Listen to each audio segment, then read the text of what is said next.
My mom gave birth to me when she was 17. Yeah, I know how that sounds. From what I've heard, she used to sleep around so much in high school that she doesn't even know who my father is. But she eventually found out, and I can't believe this well-known former YouTuber is my father. As a woman in her teens, she was definitely not willing to raise a child. But my grandparents didn't allow her to get an abortion. As a result, she was forced to take care of me.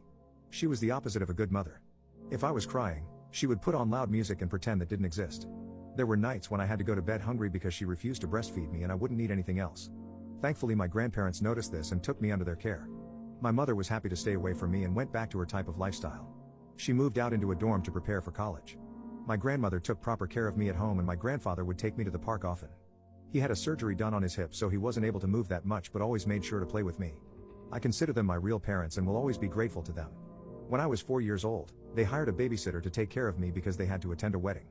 On their way back, they had a terrible accident and unfortunately didn't make it. As a kid at the time, I didn't know that my life was about to become a living hell. I cried for days and days. The house was in my mother's name, so she moved back. It's like she was happy that her parents were gone, because she began having late night parties in the house literally a week later. She became the queen of her college because she had an empty house where everyone could hang out and do substances. At that time, I still wasn't over the passing of my real parents, so I would cry violently in my room. Sometimes my cries would reach downstairs, and I guess her friends asked about it because she would barge into my room with anger on her face and put tape over my mouth. Then she would proudly say, "If you keep crying, I'll throw you out the window." So I would cover my mouth with my hands and cry with a muffled voice. I remember having to beg her for food because she would always be hungover.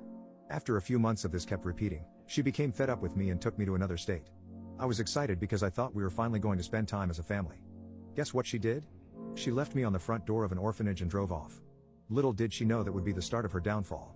I thought I got left on the door of an orphanage, but it turns out some big African American man was taking care of me now.